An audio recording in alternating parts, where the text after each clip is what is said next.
पहले आपके अंदर एक विश्वास होना चाहिए। आइल्स या फिर पीटी, आपका visa refused. Best agents for Australia, आपको फंड्स किस तरह ऑस्ट्रेलिया में दिखाने हैं और सीओई ले लो। How to avoid visa refusal chances, embassy का प्रोसेसिंग टाइम, यूनिवर्सिटी चेंज करनी है या फिर कोर्स चेंज करना, ओपन बोर्ड से किया है या फिर स्टेट बोर्ड से किया या फिर एनओआई से किया है। नेक्स्ट क्वेश्चन है हमारा डबास ब्लॉग्स की तरफ। हाँ जी दोस्तों, कैसे हैं आप सब? उम्मीद करता हूँ आप सब बिल्कुल बढ़िया होंगे। Unexplored Australia, the uninvestigated ways to become successful in Australia. पर उसके लिए पहले आपको ऑस्ट्रेलिया में आना भी पड़ेगा। तो उसके लिए मैं लेकर आया हूँ आज आप सबके लिए step by step application process of Australia study visa. किसी भी कंट्री में जाने के लिए उसके वीजा प्रोसेस के बारे में आपको टिप टू टिप इंफॉर्मेशन होनी चाहिए। आपके फिंगर टिप्स पे हर चीज आपको पता होनी चाहिए जिससे आपको कोई कंफ्यूज ना कर सके। तो उसके लिए मैं आपको 0 से लेकर 100 तक फुल इंफॉर्मेशन देने वाला हूँ, कैसे आपका स्टेप टू स्टेप प्रोसेस रहने वाला है ऑस्ट्रेलिया स्टडी वीजा के लिए, अगर आप स्टडी वीजा लगाकर ऑस्ट्रेलिया में आना चाहते हो। उसके लिए आपको वीडियो देखनी होगी एंड तक। अगर आपको ये वीडियो अच्छी लगती है तो इस वीडियो को लाइक जरूर करना और इंटरनेशनल बातें परिवार को बड़ा करने के लिए एक छोटा सा सब्सक्राइब बटन दाब देना, जिससे हमारा परिवार और बड़ा हो सके और हम और बंदों को कैटर कर सकें और बंदों को इन्फॉर्मेशन दे सकें। ज्यादा बकवास ना करते हुए let's deep down into the video.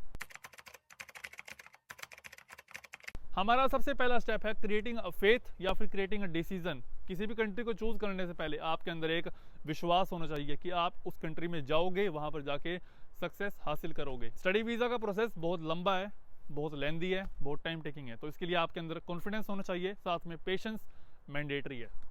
आपको अपना माइंड डे 1 से तैयार करना होगा। अगर आप स्टडी वीजा का प्लान कर रहे हो ऑस्ट्रेलिया के अंदर, इसमें टाइम लगने वाला है, आपको टाइम देना पड़ेगा, आपको पेशेंस रखना पड़ेगा। दूसरी बात, आपके पास एक प्लान भी हमेशा होना चाहिए।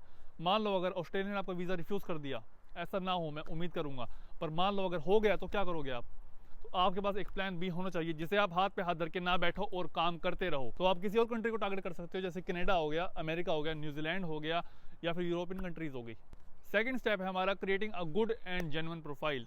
आपकी एक अच्छी एंड स्ट्रॉन्ग प्रोफाइल होनी चाहिए। प्रोफाइल में क्या इंक्लूड होता है? प्रोफाइल में होता है आपका अकेडमिक्स एंड आइल्स या फिर पीटी। अकेडमिक्स में अगर आप क्लास 12 पास आउट हो और आप बैचलर्स के लिए अप्लाई कर रहे हो तो आपके कम से कम 75% मार्क्स होने चाहिए। कंपटीशन को बीट करने के लिए आप 80 अबव स्कोर करो तो अच्छा होगा, क्योंकि कंपटीशन इस टाइम बहुत ज़्यादा बढ़ चुका है। अगर आपको अपने वीज़ा सक्सेस रेट अच्छा करना है तो आप ये भी कर सकते हो।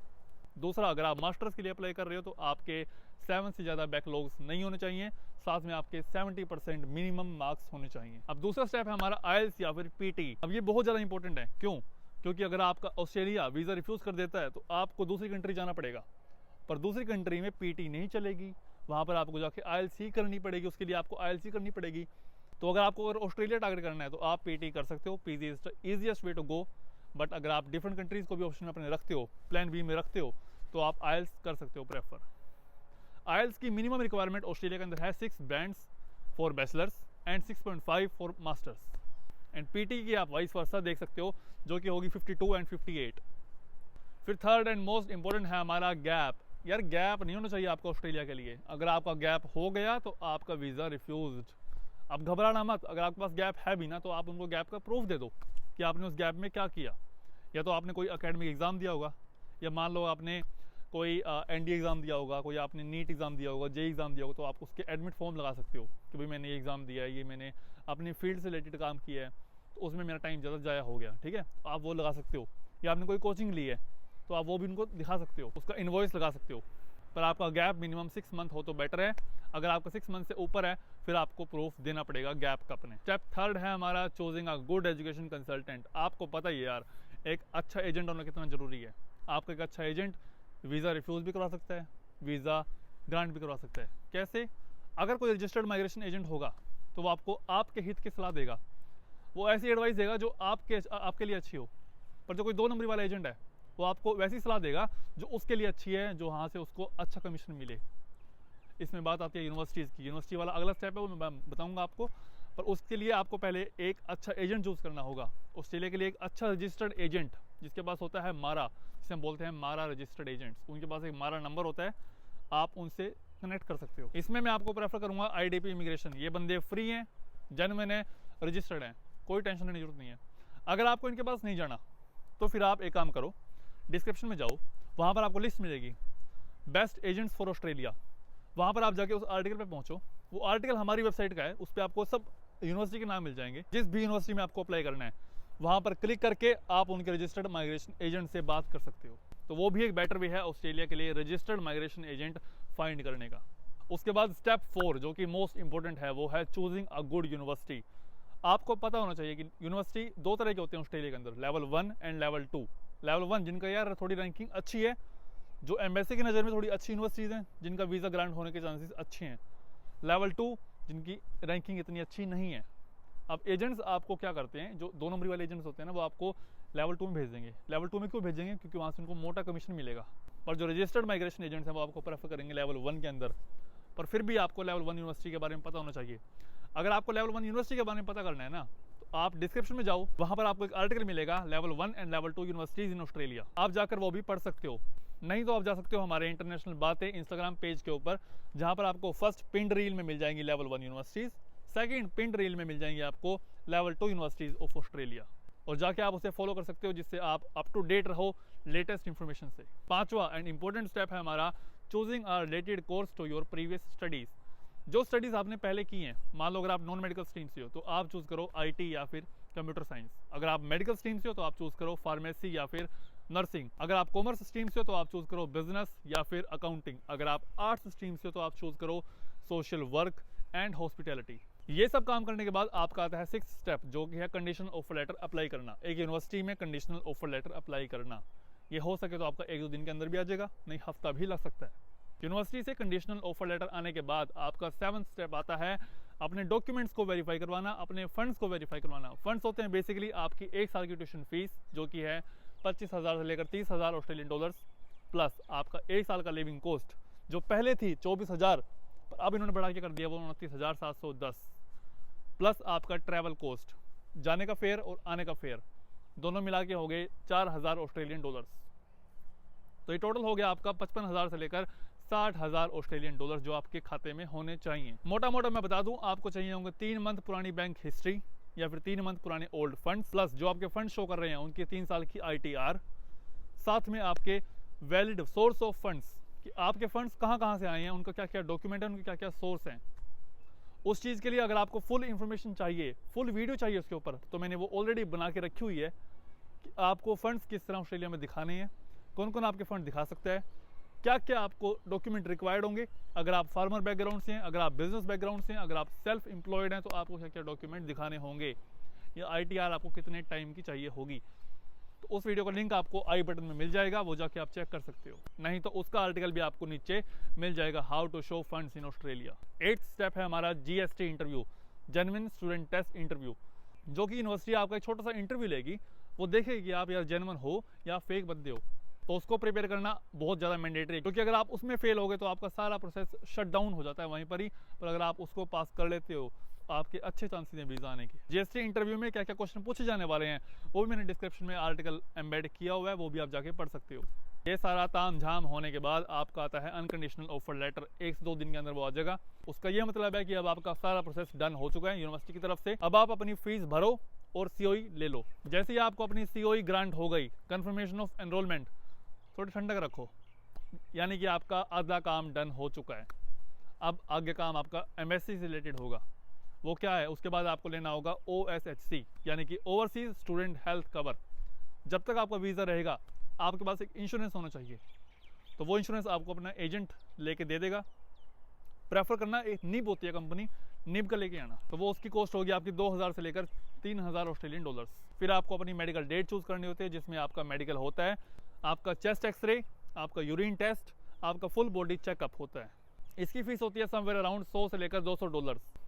अब सबसे मेन बात, आपके पास अपनी COE आ गई, आपके पास फंड्स आ गए, आपके पास OSC आ गया, आपके पास मेडिकल आ गया। अब बात आती है वीज़ा लॉजमेंट की, जहाँ पर सबसे ज़्यादा दिल धड़कता है, क्योंकि ये एक टाइम टेकिंग प्रोसेस है। इसमें आपको 45 डेज से लेकर 3 मंथ्स लग सकते हैं ऑस्ट्रेलिया स्टडी वीज़ा आने के लिए।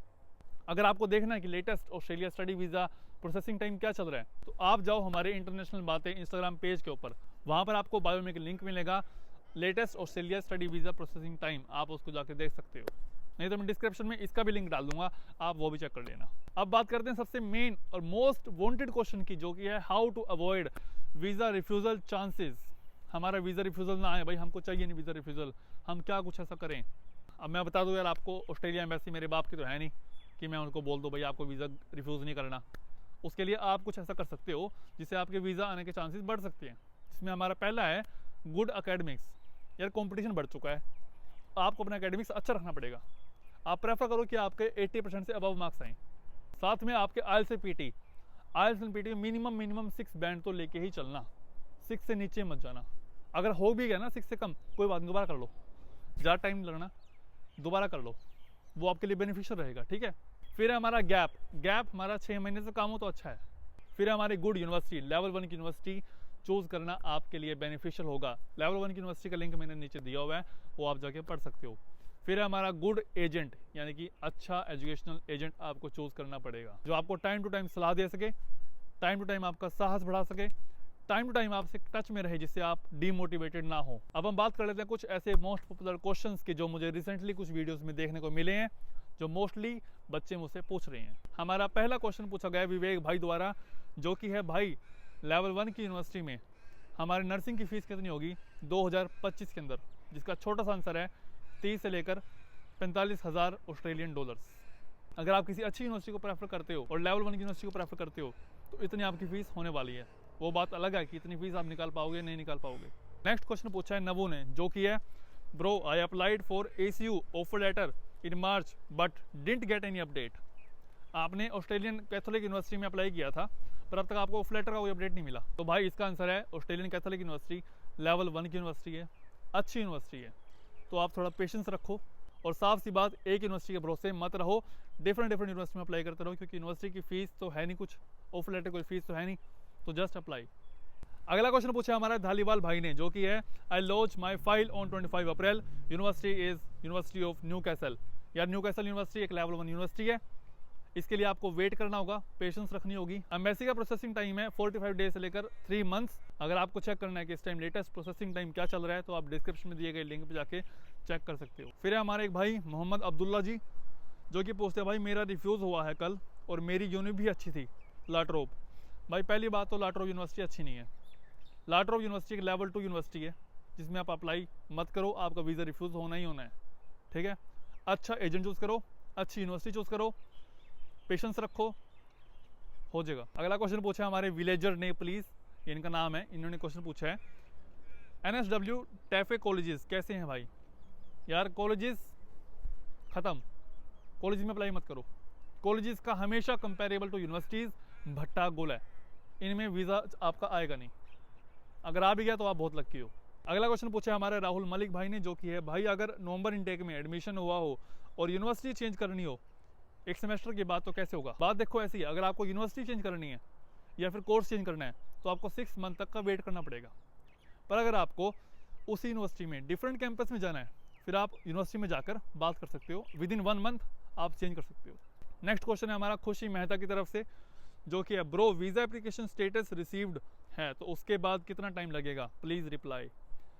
सिस्टर रिप्लाई इतना सा है कि आपको कॉन्ग्रेचुलेशंस, अगर रिसीव्ड हो चुका है तो यानी कि उनके पास पहुंच चुका है। भगवान पे विश्वास रखो, आपका वीज़ा डिक्लेरेशन जल्दी आने वाला है। अगला क्वेश्चन है हमारा लक्की चीमा की तरफ से, जो कि है भैया Deakin university I have submitted my fees to Deakin and will apply for my visa, additionally I have 25 lakh funds, am I good to go. तो फिर से भाई वही बात, डेकन यूनिवर्सिटी लेवल 1 यूनिवर्सिटी है, फंड्स आपके बढ़िया हैं, कोई दिक्कत नहीं है, भरोसा रखो, सब पार होगा। नेक्स्ट क्वेश्चन है हमारा सर ऑस्ट्रेलिया स्टडी वीज़ा के लिए अप्लाई करना है, आइल्स में ओवरऑल 6 बैंड है, बाकी सब में 5.5 बैंड है और एक में 6.5 बैंड है। HSC NOIS से किया है, वीज़ा मिल सकता है कि नहीं। देखो अगर आपने ओपन बोर्ड से किया है या फिर स्टेट बोर्ड से किया है या फिर NOIS से किया है तो वीज़ा आने के चांसेस भाई कम है। दूसरी बात, आपकी प्रोफाइल भाई थोड़ी अच्छी नहीं है, आपके सब में 5.5 बैंड्स हैं, एक में आपके 6.5 बैंड्स हैं, तो भाई उसको थोड़ा इंप्रूव कर लो यार, क्यों फालतू में रिफ्यूज़ल लेने का लिए बैठे हुए हो भाई। काइंडली आई से you work on your profile, work on your academics, ठीक है, उसको बेटर कर लो, आपके वीज़ा आने के चांसेस बढ़ जाएंगे। नेक्स्ट क्वेश्चन है हमारा डबास व्लॉग्स की तरफ से, जो कि है हेलो भाई can I convert my tourist visa to study visa, जो कि यस पॉसिबल है अगर आपके वीज़ा कंडीशन पर 8503 कंडीशन नहीं आती है। 8503 कंडीशन मतलब है no further stay in Australia, जितने टाइम का आपको वीज़ा मिला है उस टाइम तक आप ऑस्ट्रेलिया में रह सकते हो, उसके बाद आपको ऑस्ट्रेलिया छोड़ के जाना होगा। अगर आपके वीज़ा पर वो कंडीशन आ गई तो नो, आप चेंज नहीं कर सकते। अगर वो कंडीशन नहीं आई तो आप चेंज कर सकते हो। अगर आपको इसके बारे में फुल इन्फॉर्मेशन चाहिए तो मैं उसको भी नीचे एम्बेड कर दूंगा, जाकर आप वो भी पढ़ लेना। अगला हमारा क्वेश्चन है NI जी ने पूछा हुआ है, वो है bro can you tell what is the trend of that student can get the visa in colleges. Colleges का भट्टा गोला है, यूनिवर्सिटी कंपैरिजन में कॉलेज में मत अप्लाई करो। फिर से एक बात कहूँगा, no no no, not in college. Next question है हमारा प्रभजोत कौर जी की तरफ से, जो कि है ब्रो प्लीज़ मेरी S57 आई थी, COE के लिए मैंने 15 अप्रैल को सबमिट करवा दी, 36 डेज हो गए हैं, कब तक रिजल्ट आ सकता है। ECU यूनिवर्सिटी ऑफ मास्टर्स, मतलब ECU यूनिवर्सिटी के अंदर है masters of IT। Okay ji, ECU Edith Cowan university, आपने उसमें मास्टर ऑफ IT में अप्लाई किया हुआ है, ठीक है। अगर S57 आई हुई है तो उसका ये मतलब है कि आपका कुछ लैक ऑफ डॉक्यूमेंटेशन है, कुछ डॉक्यूमेंट आपको एक्स्ट्रा उसको प्रोवाइड करने होंगे, जो आपने प्रोवाइड किए COE पर 36 दिन हो गया, अब तक कोई प्रोसेस नहीं हुआ। कोई बात नहीं, 1-2 महीने के अंदर वीज़ा आ सकता है। इसके हाई चांसेस हैं कि अगर आपकी प्रोफाइल पर या आपकी मेल पर S57 वीज़ा कंडीशन आई हुई है। तो ये थे कुछ पिछले इंपॉर्टेंट क्वेश्चंस जो मैंने डिस्कस कर दिए। अगर आपको लगता है कि इन क्वेश्चन में कुछ ऐसा मिसिंग था जो आपको पूछना है मुझसे, तो आप इस वीडियो के नीचे कमेंट डाउन कर दो, मैं उसका रिप्लाई कर दूंगा नेक्स्ट वीडियो के अंदर। और इस अनएक्सप्लोर्ड ऑस्ट्रेलिया की सीरीज़ को मैं आगे कंटिन्यू कर पाऊँ, उसके लिए आपको मुझे सपोर्ट करना होगा, तो इस वीडियो को लाइक ज़रूर कर देना। साथ में हमारे चैनल को सब्सक्राइब कर लो, जिससे हमारा परिवार और बड़ा हो सके और हम और बंदों को ऐसी इन्फॉर्मेटिव नॉलेज दे सकें। तो मिलते हैं आपको नेक्स्ट वीडियो के साथ, तब तक जय श्री राम।